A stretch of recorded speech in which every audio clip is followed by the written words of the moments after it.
Hey everyone, so let's jump into XRP, and man, I need to share this absolute fire from Smoke right off the bat. Here's the deal. Crypto prices can shift in a heartbeat thanks to non-stop 24/7 trading. I'm talking about how this always-on trading nature completely shatters those old traditional market rhythms that revolve around exchange opening hours and closing bells. What separates traditional assets from crypto? Well, cryptocurrency markets react to breaking news and regulatory bombshells the second they happen, literally any time of day or night, all because of this continuous trading environment. Put simply, crypto operates nonstop, baby. And look, once CME throws open those gates in 2026, institutional money is going to pour in like a tidal wave at any given moment. Trading moves that historically sat waiting for Wall Street's operating hours, those are about to execute instantly, no delays whatsoever. Picture this scenario. Institutional investors, the heavy hitters, are going to be deploying capital into this ecosystem 24/7. And watching that unfold is going to be absolutely insane, no question. But that's precisely the motivation behind moving the stock market onto blockchain technology as well. They're determined to unlock 24/7 stock market trading too. Because let's be real, if they sit still and do nothing, growing numbers of stock market investors are simply going to migrate their portfolios over to the crypto universe instead. All right, so picture this. Crypto trading that literally never stops around the clock every single day. That's the dream everyone's chasing. But here's where it gets absolutely insane. We're talking about big institutional players dumping massive cash into the market at like 1, 2, 3, 4 in the freaking morning. Cameron Scrubs from Tradeship University just came out swinging with this bold prediction. XRP is taking the crown by 2030. And this guy, he's betting everything on it. Check out what he's saying. Bitcoin and Ethereum are both going to be playing second fiddle to XRP. He's convinced XRP is going to overtake Ethereum, like no question, this cycle. His call is XRP climbs to number 2 in crypto, but there's a legitimate shot it completely overtakes Bitcoin's market cap too. He's expecting we'll watch enormous amounts of cash pull out of those Bitcoin ETFs and flood directly into XRP ETFs. Now here's the crazy part. He's not even banking on 2030 happening. Even if we don't see it explode during this current rally or upcoming alt season, he's betting hard it goes down by 2028 latest. Why is he so confident? Bitcoin's lagging 3 decades behind, folks. Flashback to 2010 when developers like David and Stefan were fighting to make Bitcoin grow and improve. But guess what? Other developers chickened out on implementing those crucial hard forks needed to achieve this during the interview. David and Stefan are having this conversation, and Stefan Thomas drops this bombshell. He's looking at all these Bitcoin hard fork proposals from way back in 2010, right? And he's like, okay, if we're going to wait for all these changes to actually happen, we're looking at roughly 30 years for anyone trying to make a difference. That might as well be forever. So what happens? David, Jed McCaleb, and Arthur Brito basically go, nah, we're not waiting around, and they go off and create what we now know as the XRP ledger. Here's where it gets interesting. Stephen Thomas describes joining the Open Coin team, which eventually rebranded to Ripple Labs. And he says it felt like he literally fast forwarded through time, like jumping ahead 3 decades in one move. The XRP ledger, they didn't just patch up Bitcoin and call it a day. They went back to the drawing board and engineered this whole new system from zero, designed to be quicker, stronger, and massively more scalable than Bitcoin. Oh, and it had built-in support for multiple currencies, which was actually one of those dream features on Bitcoin's hard fork wish list that really fired up Stefan's imagination. So the big picture here, they're claiming the XRP ledger is literally 3 decades ahead of Bitcoin in its evolution. And why should you believe it's the superior technology? Well, let's let David Schwartz himself break it down for you. And our earliest idea was Bitcoin and most other blockchains today, there with very few counter examples, they have somebody who produces each block. They have some method of deciding who produces the block. In Bitcoin, it's whoever wins the sort of proof of work lottery. In Ethereum, it's the stakers are selected in proportion to how much stake they have. But somebody is chosen, a sort of leader that gets to produce the block. And we realized even back in early 2012 that the XRP Ledger's consensus algorithm was leaderless. It didn't have somebody who produced the block. So basically, they're taking this $19 million, buying XRP and locking it up. Think about it. We're going to see more and more companies doing this exact same thing. And as they keep buying up all this XRP, guess what? It's being pulled out of circulation. So what do you think happens next? Like, we're going to witness real scarcity kick in. And speaking of exciting news, Soil Farm is officially coming to the XRP Ledger. Let me break down what this means for you. It's a DeFi protocol that actually bridges digital assets with real-world lending, giving you way more stability in these crazy volatile markets. You can stake or provide liquidity to earn solid returns that are backed by actual real businesses, not just token speculation hype. Plus, they're laser focused on regulatory compliance, which means extra security and trust for everyone. Soil's giving you 3 different vault options to choose from. You've got liquid at 5% APR, that's your flexible, low-risk access. Then there's credit at 8% APR for longer-term private credit exposure. And finally, yield at 7% APR if you want those higher-risk quantitative strategies. So basically, you get total control over your risk level, your lockup periods, and your rewards. I'm really curious to see how this project performs. Like, it's just one more addition to the XRP ledger, and man, everyone's suddenly rushing to get into yield farming right now. But here's my honest take on this whole thing. Until we actually have proper regulations locked in place, it's still incredibly risky. You could genuinely lose some of your XRP in the process. Now, check this out. We're super proud to partner with UC Berkeley on launching their brand new Center for Digital Assets.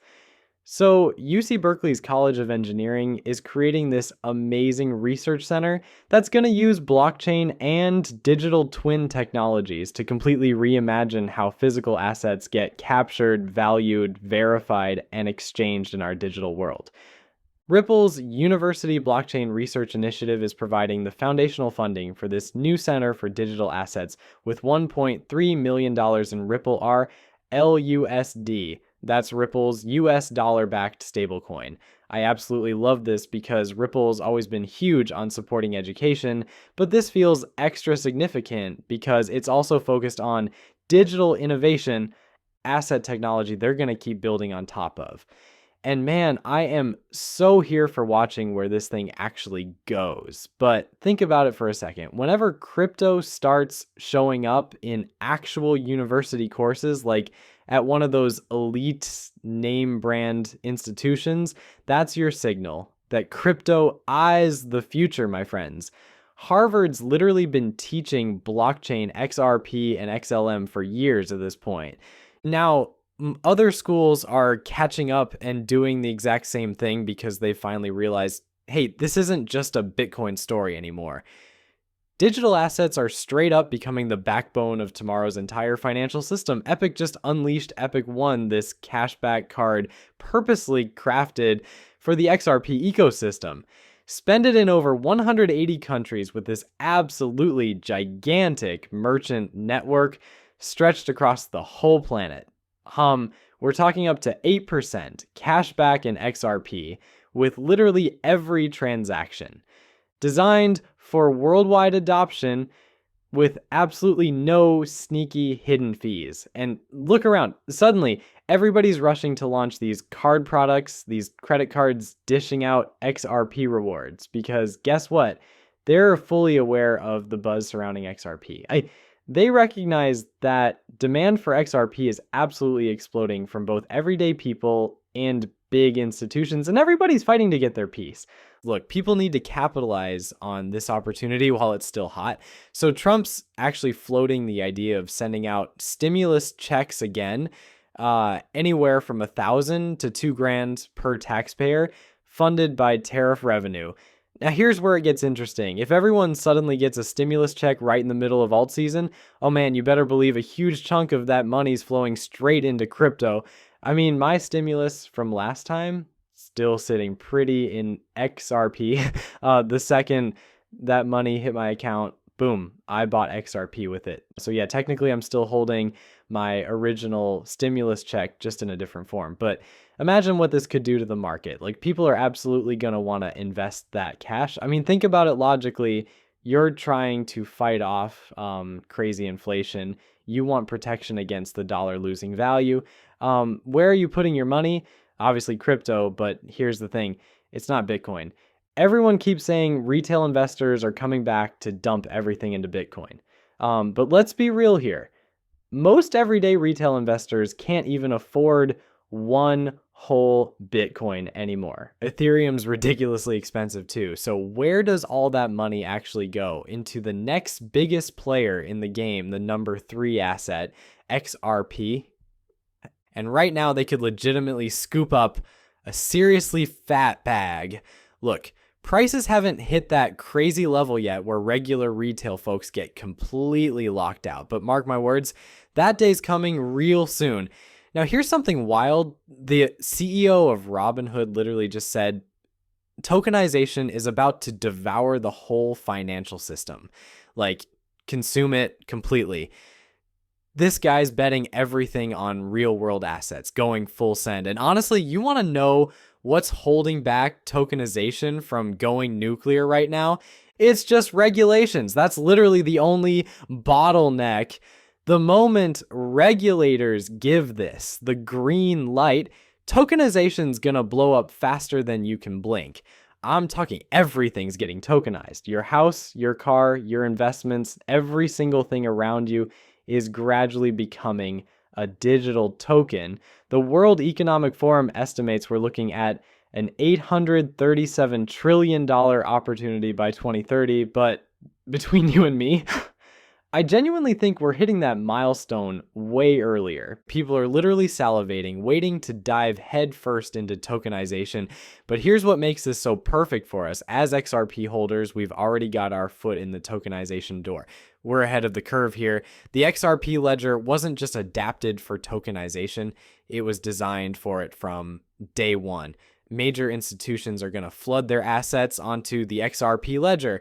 And why wouldn't they? Ripple's built like a tank. The XRP ledger's built like a tank. Think of it as your ultimate one-stop destination. You can show up, tokenize whatever assets you've got, and tap into Ripple's custody solution. It's all right there. But here's where it gets exciting. When you're ready to move those assets around, boom, you're using XRP. Everything under one roof, my friends. That's exactly why when we're talking about trillions upon trillions in tokenized assets, a massive chunk of that is absolutely going to land on the XRP ledger. And while all this is unfolding, XRP's price, it's only heading in one direction, up. Anyone who bails out before this tokenization wave hits, whoa, they're going to kick themselves later. Hey, here's the exciting part though. I genuinely believe the tokenization explosion is probably kicking off by year's end. That's exactly why I mentioned 2026. Calling XRP's peak is going to be incredibly tough because we honestly don't know how much money's flooding in yet. And we're talking sustained, consistent inflows here. Let me paint this picture. The ETFS just got delayed again thanks to the government shutdown, so they're launching even later now. Everyone's convinced the peak's arriving in early 2026. Dory, I said similar things myself because that's how this cycle's shaping up. But here's my question. How exactly does it crash back down when institutions keep pumping money in month after month? And that's when this flood of capital really begins, right? Let's say that they launch early November. Now, personally, I'm still betting on October happening, but let's just say November for argument's sake. So you've got institutional money rolling in through November, December, January, then February, March, people are still buzzing about XRP spot ETFS heading into April and May. So here's what I'm wondering.